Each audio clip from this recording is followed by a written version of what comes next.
I'm thrilled to be back here on the stage at Web Summit, especially because I'm here to share my knowledge about something that may be naive to some, but for me is very special.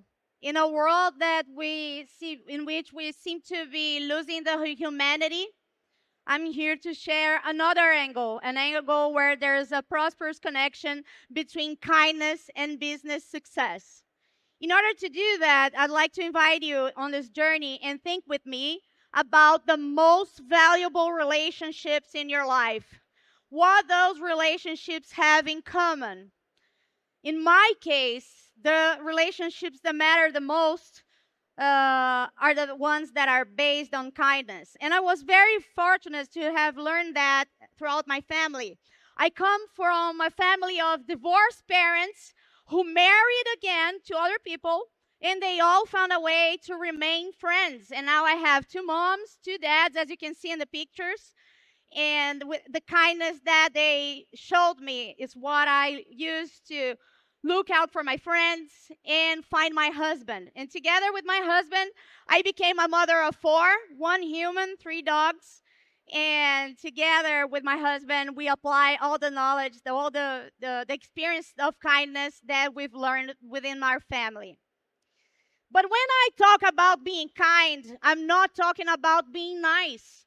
And don't think that this family that seems to be perfect doesn't have its conflict. Well, of course it has.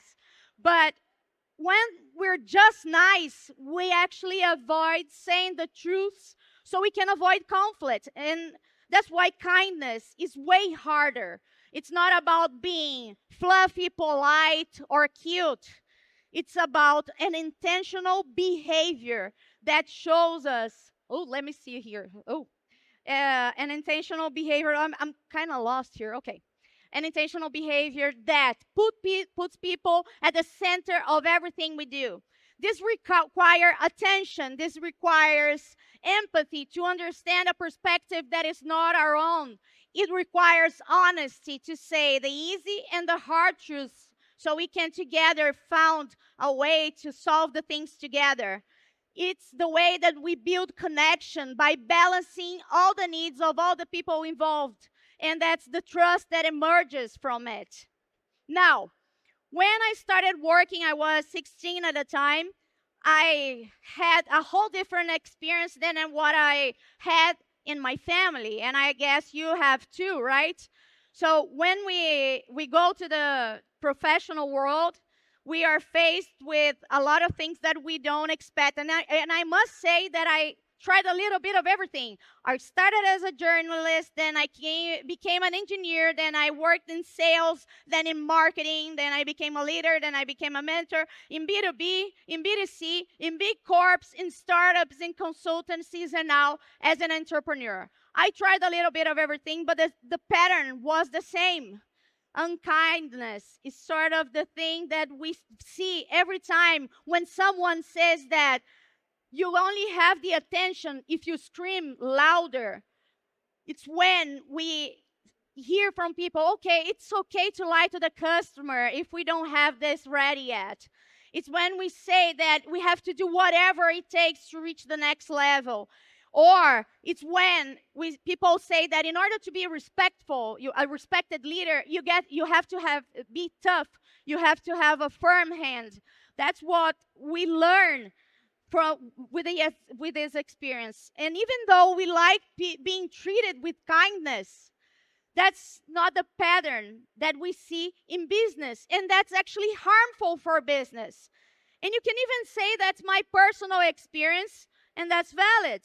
That's why I came and looked for a lot of data, studies, and cases that I could prove you otherwise. And here's what I found. I found a lot of data related to kindness in business.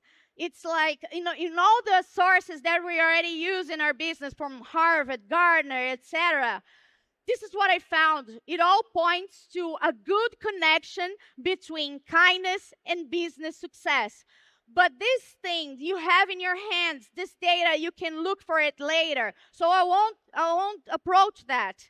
What I want now is to share a story, because even though data proves things, It's the story that makes us feel together. It's what is going to inspire you. It's what is going to make you understand my point.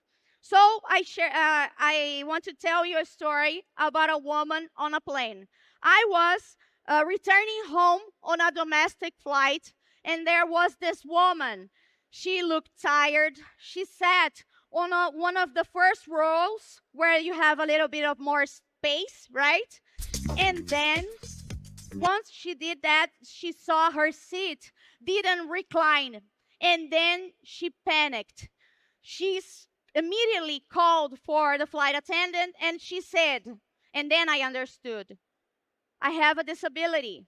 I have chronic pain. I suffer from chronic pain and I need to support my head. That's why I got this seat by the window with more space. But if it doesn't recline, the flight is going to be a torture for me. Then the flight attendant called another guy. The guy was pissed because the flight was late. Then he tested the seat. He saw it wasn't working. And then he said to her, listen, this seat is broken. You cannot use it. So you're going to have to sit at the back of the plane in a middle seat by the corridor. And then she said, explained her situation to him. He didn't understand. He looked at her like up and down as if he wasn't believing in her. And then he said, ma'am, I don't know if you understood. This flight is late. So you either go to the other seat or you can leave the plane. So what do you prefer? And then this person started crying. And everyone was looking at her. Until then, a guy in the front row kindly offered his seat and sat on the back of the plane. And she went crying throughout the journey until it landed 3 hours later. This person is me. I suffer from a disability. I have a degenerate disease, and it causes chronic pain throughout my body. And no one believes me because if you see me, you have no idea that I have to went through surgery, treatments, and medications just to be here. And that's what happens. Not only with me, but with you too. It's not because of that, but we are frequently impacted by unkind businesses. I'm sure you are too. And when this happens, we have a vicious cycle that spreads kindness all around.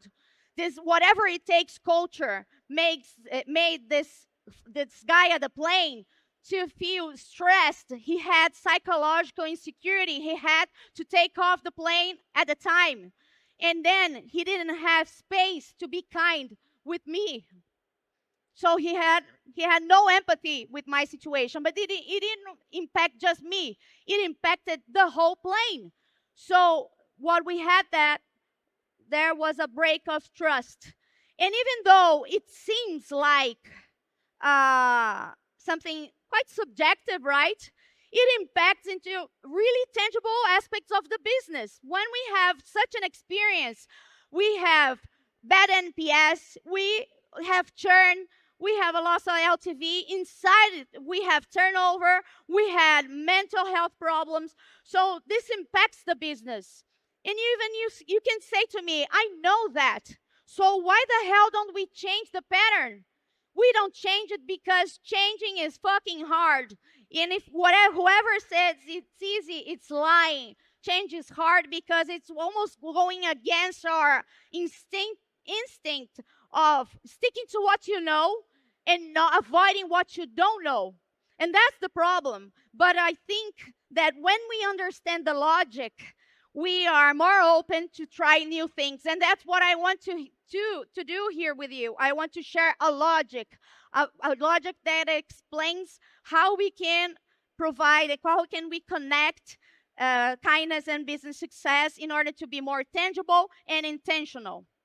And fortunately, this journey starts with ourselves. So we have everything we need here. We cannot be kind to others if we're not kind with ourselves. And this involves reaching to a purpose that unites people around it. And this purpose has to be translated into the process, into the culture, into the operation, into the behaviors we expect inside the company. And also, we have to treat with kindness the same people that work with us instead of only treating with kindness our customers. And then when we understand ourselves, we need to understand the outside world. And then kindness involves empathy. It's with empathy that we leave the bias, the judgment behind to really understand another perspective that is not our own. It's the perspective of the people whose problem we want to solve. And that's something that it's not just like a persona or a customer journey template that no one uses. What we need here is to get this information and use it like a treasure map, like a management tool towards kindness in business. How do we base our decisions? By being kind to others, our customers, our stakeholders, and even inside the company. And when we understand both of these perspectives, that's when we add value. Kindness adds value when we understand that unique match between the customer's needs and what we have to provide, what we have best to solve that problem, and it's based on our purpose. But this value generation cannot be only about one interaction and one product. It has to be throughout the whole customer journey, because we only establish real connection once we do it.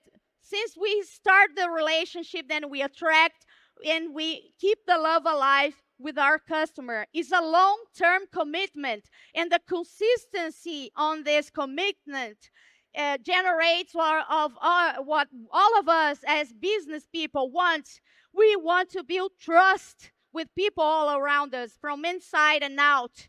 And that's how we do it. The consistency of being kind builds trust. And we do that by continuously reviewing this process, measuring success, and improving the connection throughout the journey with our customers.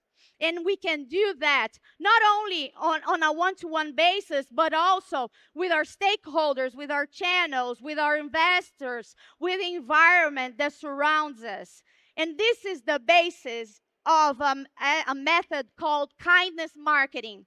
In a world where marketing is still too aggressive and too manipulative, Laizi, who is over there, 10 years ago created a method with a purpose of humanizing business in a kind way, through kindness and not with aggression or anything. And I believe so much in it that I became her partner, and now we work together with other companies to share this purpose and help guide companies to use kindness as a differentiation in their market. Now, this is not a vicious cycle. This is a virtual cycle. It starts with ourselves. We start with being kind to ourselves. It involves empathy. It adds value. It builds connection and builds trust. It's not something, as we may seem, that loses our ability to manage, but it's something that takes us further. And that's what I wanted to share with you. This is not rocket science, as you can see. It's a human ability, but it's also not the next hack. And we as marketers, we love a hack, but it's not about that. And honestly, in reality, we sort of have to adapt the journey to each context. And as it is a people-centric approach, once we understand that, that's how we improve this process towards kindness and differentiation. This is a systemic approach to balance the needs. It's not only my needs. It's not only the needs of the customer. It has to be the needs of the people around us. It has to be the needs of the business. Otherwise, we won't survive. And it has to be the needs of the ecosystem. We have to balance it all. So, you may say that this is not the only way to conduct business, and I agree. But it's not a naive one either. It's a needed one. And I hope that I have shared enough for you to believe it in me. A business driven by kindness is a business worth not fighting. it's worth spreading. Thank you so much. I hope you keep building up this, and I hope to keep up with the connection with you throughout my LinkedIn over there. Thank you so much. Let's spread kindness in business. Thank you.